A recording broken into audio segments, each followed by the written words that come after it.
नमस्कार दोस्तों, एक बार फिर से आप सभी का स्वागत है DS4 न्यूज़ में। दोस्तों, बिहार में विधानसभा का चुनाव होना है और उससे पहले जिस तरीके से SIR की प्रक्रिया चुनाव आयोग की तरफ से लागू की गई, जिसको लेकर विपक्षी पार्टियों ने न सिर्फ सड़कों पर हंगामा किया बल्कि लोकसभा, राज्यसभा दोनों सदनों के अंदर और सदनों के बाहर भी विरोध प्रदर्शन किया।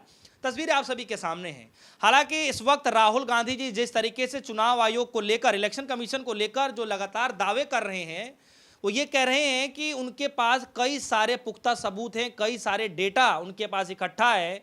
जब वो खुलासा करेंगे तो चुनाव आयोग कहीं दूर दूर तक दिखाई नहीं देगा। दोस्तों मिश्रा जी, सवाल सबसे पहले मेरा ये है कि SIR की प्रक्रिया जिस तरीके से लागू की गई चुनाव आयोग के द्वारा, सबसे पहले आप इस प्रक्रिया को कैसे देख पा रहे हैं और अब तक जो रवैया रहा है?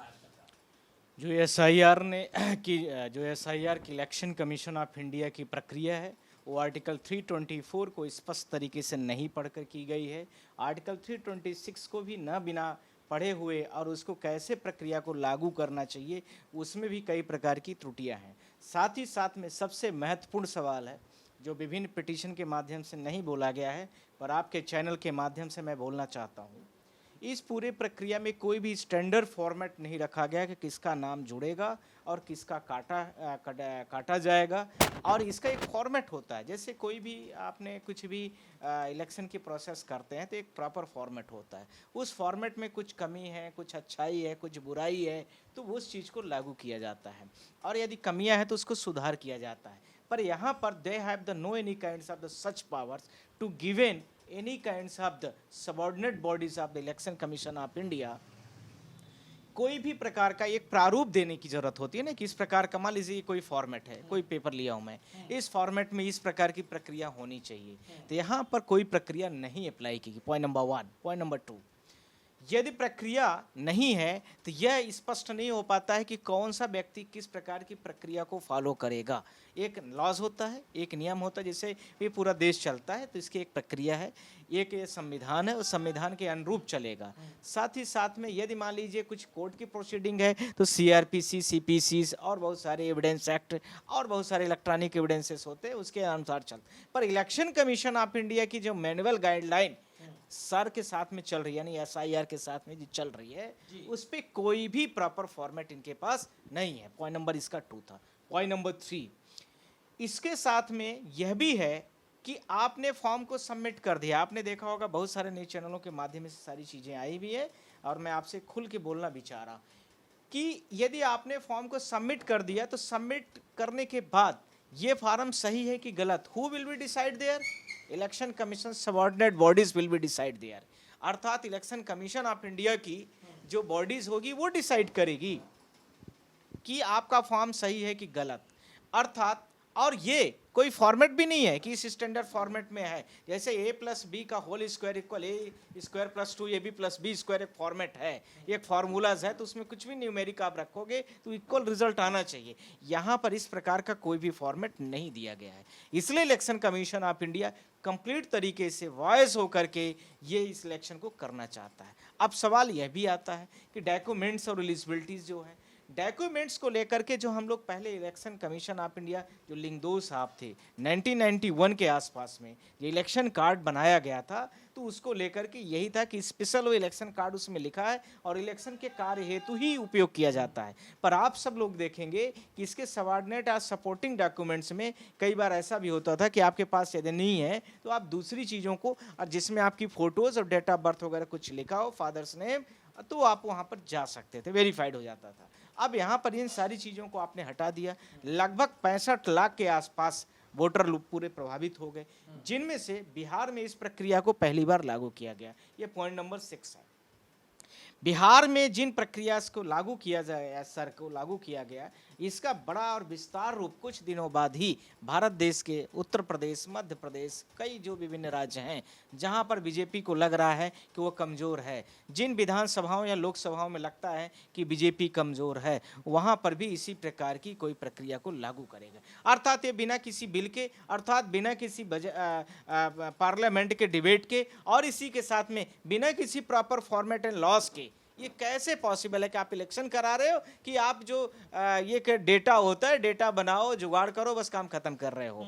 लेकिन मिश्रा जी, सवाल ये है यहाँ पर कि चुनाव आयोग तो ये बार बार कह रहे हैं, चुनाव आयोग की तरफ से कहा जा रहा है कि क्या करें, जो मर गए लोग उनको भी वोट देने दे दिया जाए, या फिर जो बाहर से लोग आके रह रहे हैं उनको भी देने दिया जाए। भाई हमें क्या करना है वो हमें पता है, आप क्यों गुमराह कर रहे हैं?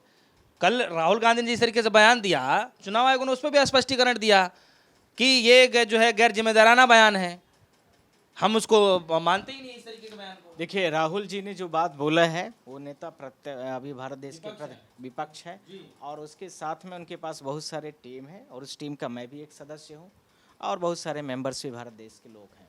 वो सब लोग कुछ ना कुछ कर रहे हैं।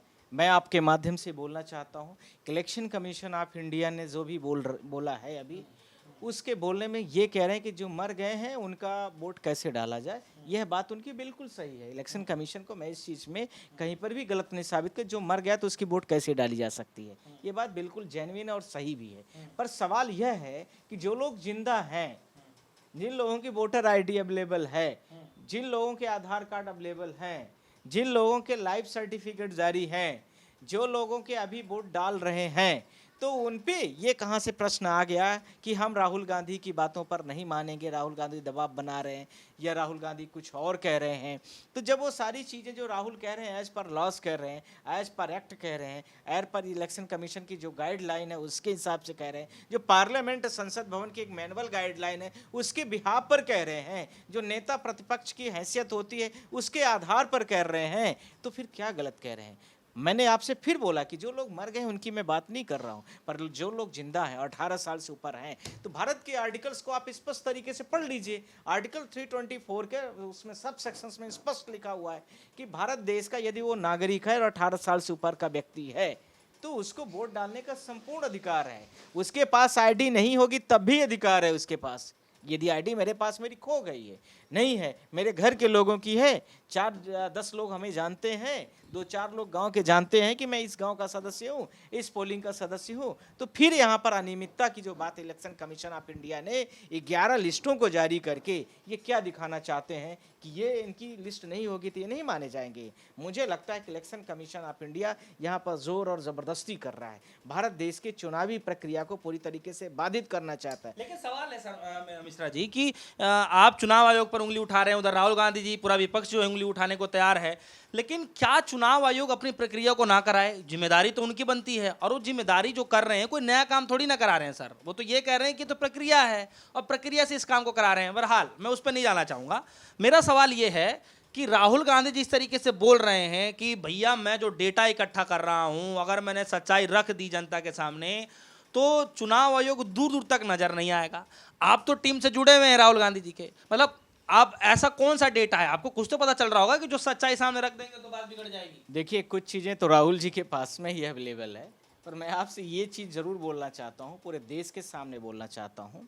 यदि एक कोई छोटी क्लास का बच्चा भी है वो भी समझता है कि अभी साल भर नहीं बीते हैं, 2024 में इलेक्शन हुआ, आप सबको पता है, और जो बिहार का इलेक्शन हुआ वो लगभग 40 लोकसभा सीटें थी, जिसमें जो है जेडीयू को 12 सीट मिलती है, बीजेपी को भी लगभग 12 सीट मिलती है, कांग्रेस को थोड़ी सी कम मिलती है। पर इसके साथ में सवाल भी यह नहीं है, सवाल यह है कि क्या ये सारे लाइव जितने 65 लाख वोटर हैं जिनका नाम आपने डिलीट कर दिया या कट कर दिया आपने, तो क्या ये साल भर के दौरान में ख़त्म हो गए? तो फिर इससे तो बड़ी लंबी अनियमितता आ गई। वही समझने की ज़रूरत है, जैसे turn out data Madhya Pradesh में बढ़ते हैं, वही टर्न आउट डेटा तो महाराष्ट्र में बढ़ जाते हैं, तो वही टर्न आउट डेटा आपने देखा होगा कि हरियाणा में बढ़ जाते हैं, तो वैसे ही वही सेम वोटर्स आप देखेंगे कि महाराष्ट्र में पाए जाएंगे, तो वही सेम वोटर्स देखेंगे और राज्यों में पाए जाएंगे। तो फिर इलेक्शन कमीशन 2024 में क्या कर रही थी? फिर किस आधार पर बिहार में जो 40 सीटें हैं, करंट में 40 सीटें जो अवेलेबल हैं लोकसभा की, उनमें से जो उनका दोबारा चुनाव करा ले, वो अपने आप दूध का दूध पानी का पानी हो जाएगा कि लोकसभा की जो वहाँ पर 12 सीट बीजेपी को मिली, 12 सीट जो जेडीयू को मिली हुई है, और उसके साथ में और विभिन्न पार्टीज को मिली है, सारी पार्टियां कंटेस्ट करने के लिए खड़ी हुई हैं, आप दे दीजिए, जो कि आपका वोट बैंक जो आपका शेयर है आपको खुद पता चल जाएगा सारी चीज़ों को लेकर के। इसलिए election commission of India partial तरीके से ये काम कर रहा है, और राहुल जी के सारी चीज़ों पर ये डेटा कलेक्ट हो रहा है, जो युवाओं को भी लेकर के है, बेरोजगारों को भी लेकर के है, जो टर्नआउट डेटा भी है, और इसके साथ में सेम वोटर यहाँ भी डाले जा रहे हैं, वहाँ भी डाले जा रहे हैं, और ईवीएम पर भी है। अर्थात जो इलेक्ट्रॉनिक वोटिंग मशीन है उस पर भी है। एक सवाल है सर मेरा कि आप इसमें नया क्या करने वाले हैं? आप भी जो है शून्य न्याय का पिटीशन डालने वाले हैं सुप्रीम कोर्ट के अंदर में, वैसे तो चल ही रहा है मामला, आप नया क्या करने वाले हैं इसमें? मैं दो चीज़ों को करने वाला हूँ। पहला तो ये है कि इलेक्शन कमीशन फ्री और फेयर तरीके से इलेक्शन नहीं कंडक्ट कर रहा है, तो हमारे बहुत सारे पॉइंट्स हैं और उसको मैं सुप्रीम कोर्ट में जैसे ही पहुंचूंगा आप सब लोगों के माध्यम से इस चीज़ का मैं विस्तार से उसमें न्यूज़ों में भी बात करूंगा और आप लोगों से भी। तो इसके आधार पर हम सारी चीज़ों को कर रहे हैं और आप लोगों के माध्यम से मैं बोल रहा हूँ बहुत जल्दी और बहुत अच्छा करने वाला हूँ मैं। आपको सबको पता चल जाएगा कि जो सर इन्होंने लाया है वो गैर संवैधानिक है, गैर कानूनिक है, प्रॉपर तरीके से होगा। तो सबसे पहले बिहार में ये जो 40 की 40 सीटों का जो लोकसभा का चुनाव हुआ है उसको कैंसिल करें, रिजेक्ट करें और उसके बाद आए, फिर हम देखते हैं इनका। इसके साथ में यदि और भी विभिन्न पार्टियां उन्हीं के लाइन्स की कहती हैं, यदि उनको भी लगता है कि ये सारी चीज़ें उनके भी लोकसभा के क्षेत्र में, उनके भी प्रदेश के क्षेत्र में जनता के साथ अन्याय हो रहा है, तो उनको भी सामना करना चाहिए और उनको भी इस समय पर भारत देश के जो संविधान की जो कानूनी लड़ाइयाँ लड़ रहे हैं लोग बाग, उनके साथ में सहमति करनी चाहिए। चलिए, तो हमारे साथ जो है मिश्रा जी मौजूद रहे, जिनसे हम खासा बातचीत कर रहे थे। बिहार में चुनाव से पहले जो चुनाव आयोग ने जो एसआईआर की प्रक्रिया लागू की है, हालांकि राहुल गांधी जी लगातार ये दावा कर रहे हैं कि उनके पास पुख्ता सबूत है, कई सारे ऐसे डेटा हैं, कई सारे आंकड़े उनके पास है, जब वो रखेंगे जनता के सामने तो चुनाव आयोग को जवाब देते नहीं बनेगा।